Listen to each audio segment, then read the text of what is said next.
Maggie, it's so great to have you on the show. Regime change introduced us to Natalie Harp. For a lot of people, it was the very first time they learned about her. So remind our viewers about her power in President Trump's White House and what the details from these letters demonstrate to you. So one of the things that Jonathan and I reported in the book was, yes, Natalie Harp, it was so devotional to him that, she would write these letters. We had looked at the letters, we'd obtained them, they had and reviewed them. These were in 2023, as Elena said, but she was going into the White House with him, and he would tell people in the 4 years out of power, 3 some odd that she worked for him, that, she was the only person among his staff who loved him as much as his wife and children. And he would say, all of the rest of you will go off and make money. She will never leave me. And so that tells you about how much he values loyalty. It tells you how much that he values somebody who, he will be a constant supplier of good news. There is a reason that the human printer nickname that she refers to in her own letter that Elena just read, that was coined by people working for the president, because Natalie Harp has been a controversial figure inside his world for a while. And I understand the White House is upset now about focus on her, but this is coming in part because of people around the president have been concerned, including the Secret Service during those 4 years out of office. But she does fill a role that he wants. She handles a lot of his social media. She is a channel by which outsiders can bypass existing systems to get to him, and vice versa, where he can reach out to other people. That does include, in some cases, foreign leaders. That's the role she serves.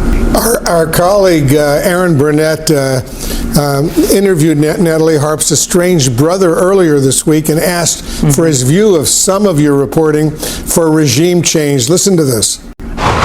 What do you think it is about her? What do you make of how much the president relies on her? We've learned a lot, from Maggie Haberman and Jonathan Swan's new book, we've learned, about his incredible reliance on her at all hours of the day to post social media posts, just as one example. Yeah. I think that Trump's best friends are people who are his fan club, and so she's his biggest fan. And so that's probably why he likes her. So what's your assessment of that? Is it that simple? I think that's a lot of it, yes, Wolf. There's nothing else that goes beyond that in our reporting.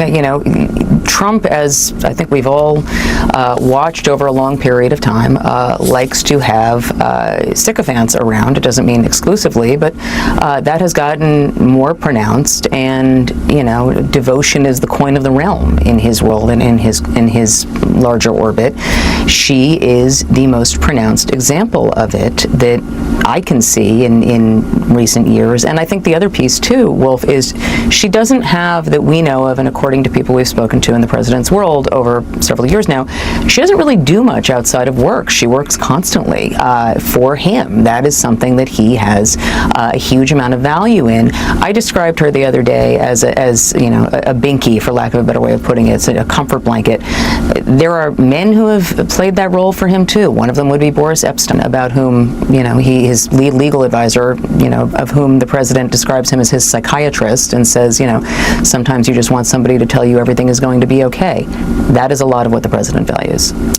When I mentioned that there potentially could be national security concerns, I was referring to the fact, and correct me if I'm wrong, Maggie, that she does not have top secret security clearances, even though world leaders were occasionally calling her to try to set up a phone conversation with the president. So our understanding is that she does have a security clearance. We haven't independently corroborated that she was delayed on her SF-86 forms to get a longer term one. She came in our reporting with a temporary clearance, the way that most other people working in the White House did. I think, look, the president speaks on a cell phone that is, like everybody has the number, as we've discussed many, many times. That includes world leaders, that includes a bunch of people, and, we don't quite know exactly how secure that phone is. I think that the bigger issue that people have had about concerns is just her level of intense devotion to him, and that was what became a question for the Secret Service in 2022 and I believe part of 2023. I just want to make one other point, Wolf, and Elena was talking about this, that the White House now seems to be realizing that they helped elevate attention around Natalie Harp by pushing back on John Ossoff and going further than what Ossoff had said about their relationship themselves. That is absolutely true, but there's also, the way a president's world functions, and this, who is around him, who helps provide him information, that is going to be of interest and importance in any administration. She's a government employee. It should not be a surprise.